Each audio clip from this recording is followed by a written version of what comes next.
Hello students, how are you? कैसे हैं आप? Very good students. अभी प्रीवियस क्लास में आपने ये देखा कि जब भी हम किसी बार मैग्नेट के मैग्नेटिक फील्ड की बात करते हैं तो वहाँ पर टू केसेज होता है, एक इक्वेटोरियल पोजीशन में, एक एक्सियल पोजीशन में। हमने एक्सियल पोजीशन में भी उसका मैग्नेटिक फील्ड फाइंड आउट किया, इक्वेटोरियल पोजीशन में भी उसका मैग्नेटिक फील्ड फाइंड आउट किया। आपने देखा कि एक्सियल पोजीशन में जो मैग्नेटिक फील्ड होता है इक्वेटोरियल पोजीशन का जस्ट डबल होता है। क्या होता है? जस्ट डबल होता है। ओके। और आपने ये भी देखा कि एक्सियल पोजीशन में जो मैग्नेटिक फील्ड होता है उसकी डायरेक्शन सेम वही होती है जो मैग्नेटिक डाइपोल मोमेंट की होती है, इसलिए थीटा 0 डिग्री होता है। इक्वेटोरियल के केस में नेट मैग्नेटिक फील्ड और मैग्नेटिक डाइपोल मोमेंट एक दूसरे के अपोजिट डायरेक्शन में होते हैं, थीटा 180 डिग्री होता है। आपने ये भी देखा जिस तरीके से फॉर्मूला इलेक्ट्रिक डाइपोल का आता है एक्सियल पोजीशन में, इक्वेटोरियल पोजीशन में, ठीक वैसा ही फॉर्मूला एक बार मैग्नेट का भी आता है। बार मैग्नेट के केस में, एक्सियल के केस में आता है म्यू नॉट अपॉन 4 पाई आपका 2m/d³ एक शार्ट बार मैग्नेट के लिए, और आपका एक रियल बार मैग्नेट के लिए आता है mu naught upon 4 pi 2m into d/d² minus l² whole square आता है आपका।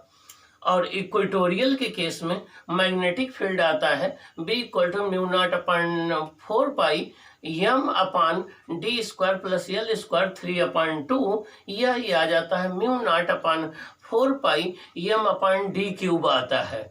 ओके। अब हम डिस्कस करेंगे कि जब भी किसी बार मैग्नेट को या करंट लूप या कॉइल को मैग्नेटिक फील्ड में रख देते हैं तो उस पर टार्क एक्सपीरियंस होने लगता है। जब भी किसी हम बार मैग्नेट को या करंट कैरिंग कॉइल को मैग्नेटिक फील्ड में हम रख देते हैं तो उस पर एक टार्क एक्ट करने लगता है। उस मैग्नेटिक टार्क की वैल्यू क्या होगी? और हम पहले बता चुके हैं कि जब भी आप किसी मैग्नेटिक डाइपोल को यूनिफॉर्म मैग्नेटिक फील्ड में रखेंगे तो नेट फोर्स ऑलवेज 0 होगा, चाहे वो करंट कैरिंग लूप हो चाहे वो बार मैग्नेट हो। लेकिन नेट टार्क 0 हो भी सकता है, नहीं भी हो सकता, वो डिपेंड करेगा कि आपने मैग्नेटिक फील्ड से कितने एंगल पर आपने उस बार मैग्नेट या लूप को रखा हुआ है। आइए अब हम देखते हैं कि एक बार मैग्नेट को मैग्नेटिक फील्ड में आप रखेंगे तो कितना उस पर मैग्नेटिक टार्क एक्ट करेगा। देखिए, हेडिंग है torque on A bar magnet in a magnetic field. आपने एक यूनिफॉर्म मैग्नेटिक फील्ड में एक बार मैग्नेट को रख दिया है तो उस पर कितना टार्क एक्ट करेगा ये हमें डिस्कस करना है। देखिए, पहले डायग्राम देख लेते हैं। देखिए, ये आपका एक यूनिफॉर्म मैग्नेटिक फील्ड बी है, ये एक यूनिफॉर्म मैग्नेटिक फील्ड भी है। इस मैग्नेटिक फील्ड से आपने थीटा एंगल बनाते हुए ये एक बार मैग्नेट रख दिया है। इसका नॉर्थ पोल ये n है, जिसकी पोल स्ट्रेंथ प्लस m है, जिस पर मैग्नेटिक फोर्स मैग्नेटिक फील्ड की डायरेक्शन में m भी एक्ट कर रहा है। और ये इस टार्क को क्लॉकवाइज रोटेट, ये जो है इस बार मैग्नेट को क्लॉकवाइज रोटेट करना चाहेगा सेंटर के अबाउट। देखिए, दूसरा इसका पोल साउथ पोल है, जिसकी पोल स्ट्रेंथ को हम लोग जो है वो -m से डिनोट करते हैं, जिसकी पोल स्ट्रेंथ -m है। साउथ और नॉर्थ पोल के बीच की डिस्टेंस 2l है। इसका magnetic dipole moment capital M है, जिसकी डायरेक्शन साउथ से नॉर्थ होती है। यहाँ साउथ पोल पर मैग्नेटिक फोर्स मैग्नेटिक फील्ड के अपोजिट डायरेक्शन में -m भी है, यहाँ पर +m भी है। ये फोर्स इस मैग्नेटिक डाइपोल को या इस बार मैग्नेट को इसके सेंटर के अबाउट क्लॉकवाइज रोटेट करना चाहेगा। ये फोर्स भी इसको क्लॉकवाइज रोटेट करना चाहेगा। यहाँ पर 2 फोर्सेज एक्ट कर रहे हैं, एक ये +Fm, एक ये -F। ये फोर्स एक दूसरे के इक्वल और अपोजिट है। इनकी लाइन ऑफ एक्शन डिफरेंट है, तो ये कपल का फॉर्म करेंगे। जैसे आप कार चलाते हैं तो कार की स्टीयरिंग घुमाते हैं तो वहाँ कपल अप्लाई करते हैं। आप नल की टोटी खोलते हैं तो वहाँ पर कपल अप्लाई करते हैं। आप बोतल की ढक्कन खोलते हैं तो वहाँ पर जो है कपल अप्लाई करते हैं। तो यहाँ पर ये एक फोर्स F1 अप्लाई हो रहा है जो कि प्लस mb है, एक माइनस mb F2 है। दोनों फोर्स इक्वल और अपोजिट है मैग्नीट्यूड में, और दोनों की लाइन ऑफ एक्शन जो है वो डिफरेंट है। इसकी लाइन ऑफ एक्शन देखिए ये मानी जाएगी, इसकी लाइन ऑफ एक्शन जो है वो आपकी ये मानी जाएगी। दोनों के लाइन ऑफ एक्शन के बीच की परपेंडिकुलर डिस्टेंस देखिए कितना है, ये है 2l sin थीटा। NP जो है कितना है, 2l sin थीटा है। ये एंगल थीटा है, आपका मैग्नेटिक डाइपोल का मैग्नेटिक फील्ड से एंगल थीटा है। ये टोटल लेंथ 2l है। तो आप जब NP निकालेंगे तो साइन थीटा इक्वल टू होता है परपेंडिकुलर अपॉन हाइपोटेन्यूज, तो NP आपकी आ जाएगी 2l sin थीटा, और यहाँ से ये SP आपकी आ जाएगी 2l cos थीटा। तो दोनों फोर्स के बीच की लाइन ऑफ एक्शन के बीच की perpendicular distance 2l sin theta है। अब जब भी हमें कपल निकालना होता है तो दोनों फोर्स में से एक फोर्स का मैग्नीट्यूड ले लेते हैं और उनके लाइन ऑफ एक्शन के बीच की परपेंडिकुलर डिस्टेंस से मल्टीप्लाई कर देते हैं। आइए देखें step 1, when a bar magnet is since a bar magnet is a magnetic dipole, it experiences a torque when placed in a magnetic field given by tau equal to m cross b। एक bar magnet एक magnetic dipole होता है, इसलिए जब किसी magnetic dipole को हम magnetic field में रख देते हैं तो वो एक टॉर्क एक्सपीरियंस करता है जो होता है tau equal to vector m cross vector b। अब स्टेप 1 में मोमेंट ऑफ कपल होता है या टॉर्क होता है किसी एक फोर्स का मैग्नीट्यूड, दोनों फोर्स में से किसी एक फोर्स का मैग्नीट्यूड और दोनों फोर्स के लाइन ऑफ एक्शन के बीच की perpendicular distance between the force couple. तो ये हो जाएगा फोर्स, यहाँ पर देखिए ये प्लस mb है, माइनस mb होता है, तो इसका magnitude small m into B हो जाएगा, इंटू परपेंडिकुलर डिस्टेंस क्या हो जाएगी, NP हो जाएगी। क्या हो जाएगी, NP हो जाएगी। तो ये आपका हो जाएगा mb इंटू NP हो जाएगा। तो mb इंटू NP कितना है, 2l sin थीटा है। क्या है, 2l sin थीटा। तो हो जाएगा m इंटू, अब m इंटू 2l को एक साथ ले लें और इंटू ये हो जाएगा आपका b sin थीटा। लेकिन हमें पता है स्मॉल m इंटू 2l ये क्या होता है, ये होता है मैग्नेटिक डाइपोल मोमेंट। यहाँ पर स्मॉल m इंटू 2l जो होता है ये आपका होता है मैग्नेटिक डाइपोल मोमेंट, ये होता है मैग्नेटिक डाइपोल मोमेंट। तो इसको हम लिखेंगे कैपिटल M राइट कर सकते हैं। तो टाउ इक्वल टू हो जाएगा mb sin थीटा। ये इसका स्केलर फॉर्म है या मैग्नीट्यूड फॉर्म है, ये इसका स्केलर फॉर्म है या मैग्नीट्यूड फॉर्म है। अब यहाँ पर देखिए कि जो मैग्नेटिक टॉर्क है वो किन बातों पर डिपेंड कर रहा है, एक m पर डिपेंड कर रहा है, एक b पर डिपेंड कर रहा है, एक साइन थीटा पर डिपेंड कर रहा है। आइए देखें अगर थीटा 90 डिग्री हो जाए तो देखिए ये मैग्नेटिक फील्ड है, इससे परपेंडिकुलर जो है वो मैग्नेटिक डाइपोल रखा गया है। तो इस केस में मैक्सिमम टॉर्क उस पर एक्ट करेगा और वो मैक्सिमम टॉर्क होगा tau max equal to mb के इक्वल। तो यहाँ से m इक्वल टू आ जाएगा टाउ मैक्स अपॉन b आ जाएगा, यहाँ से m equal to tau max upon b आ जाएगा।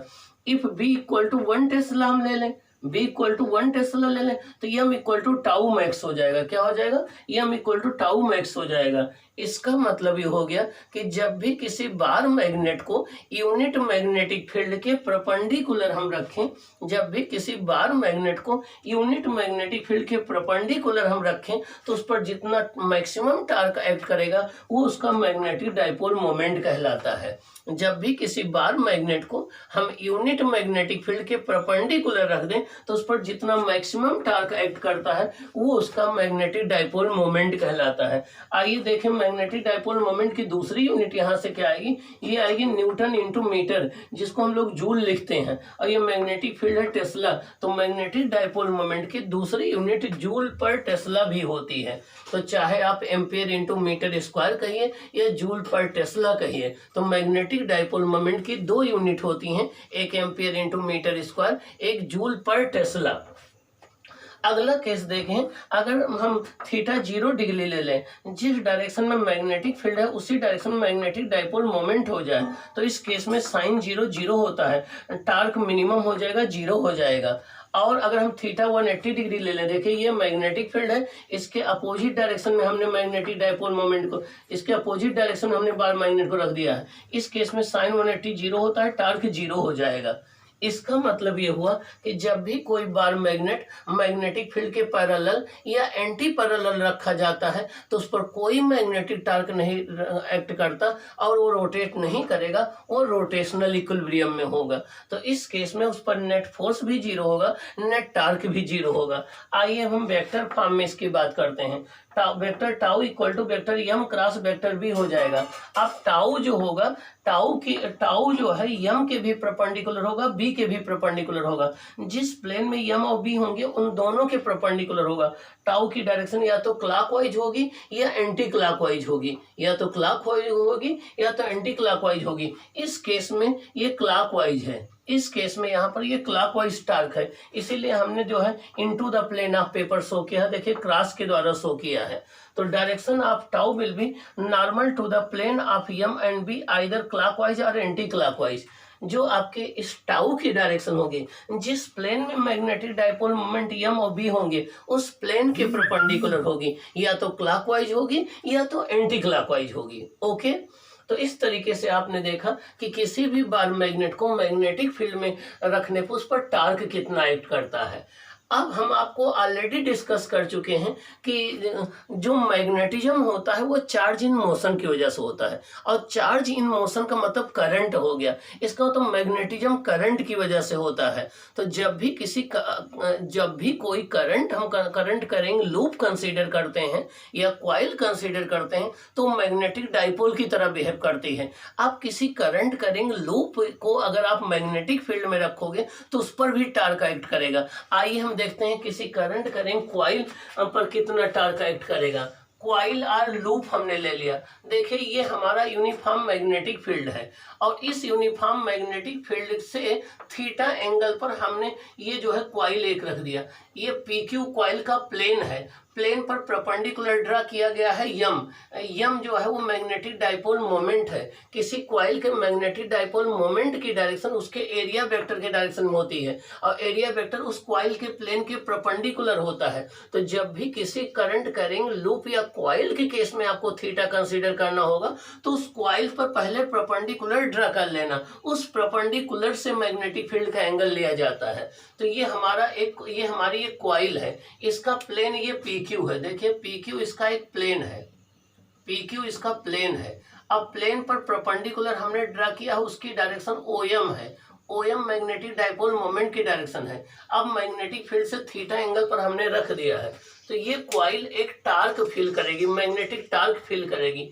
पी क्यू प्लेन है, बी यूनिफॉर्म मैग्नेटिक फील्ड है, तो ये कॉइल एक टार्क फील करेगी। और करंट इसमें आई फ्लो कर रही है, उस टार्क की वजह से ये रोटेट करेगी। आइए देखें वो टार्क कैसा होगा। वेक्टर टाउ इक्वल टू होता है वेक्टर यम क्रॉस वेक्टर बी। तो वेक्टर यम इक्वल टू यम होता है एन आई ए यहाँ पर एरिया ऑफ द कॉइल है, I current in the coil है, एन नंबर ऑफ टर्न्स है। तो टाउ इक्वल टू हो जाएगा एन आई ए क्रॉस बी। तो वेक्टर टाउ इक्वल टू हो जाएगा एन आई ए क्रॉस बी, ये वेक्टर फॉर्म में हो जाएगा। अगर इसको स्केलर फॉर्म में या मैग्नीट्यूड फॉर्म में लिखना चाहें तो tau equal to B I N A sine theta हो जाएगा। इसका मतलब टार्क डिपेंड करता है मैग्नेटिक फील्ड पर, करंट पर, नंबर ऑफ टर्न्स पर, एरिया पर, थीटा पर। अगर थीटा 90 डिग्री ले लें, इसका मतलब ये हो गया कि कॉइल का प्लेन मैग्नेटिक फील्ड के प्लेन में है। कॉइल का प्लेन मैग्नेटिक फील्ड के अलांग है। जब कॉइल का प्लेन मैग्नेटिक फील्ड के अलांग होगा उस केस में कॉइल पर ड्रा किया गया जो परपेंडिकुलर होगा, देखिए कॉइल पर ड्रा किया गया जो परपेंडिकुलर है वो मैग्नेटिक फील्ड से 90 डिग्री के एंगल बनाएगा। इस केस में टार्क मैक्सिमम होगा, उसे हम याद करते हैं तुम्हारे बिना। तो ये हो जाएगा tau maximum equal to B I N A, क्या B I N A. Okay, तो जब भी कोई करंट करेंगे लूप या कॉइल इस तरीके से रखा गया हो कि उसका प्लेन मैग्नेटिक फील्ड के प्लेन में हो या मैग्नेटिक फील्ड के पैरेलल हो, तो उस केस में उस पर ड्रा किया गया जो परपेंडिकुलर है वो आपका या कॉइल का एरिया वेक्टर उसके मैग्नेटिक फील्ड से 90 डिग्री का एंगल बनाता है, उस पर मैक्सिमम टार्क एक्ट करता है। हम मूविंग कॉइल गैल्वेनोमीटर में यही करते हैं। मूविंग कॉइल गैल्वेनोमीटर में जब हम रेडियल मैग्नेटिक फील्ड ले लेते हैं तो कॉइल का प्लेन हमेशा मैग्नेटिक फील्ड के पैरेलल बना रहता है, जिससे उस पर हमेशा मैक्सिमम टार्क एक्ट करता है BINA के इक्वल, इसीलिए वहां पर रेडियल मैग्नेटिक फील्ड लेते हैं।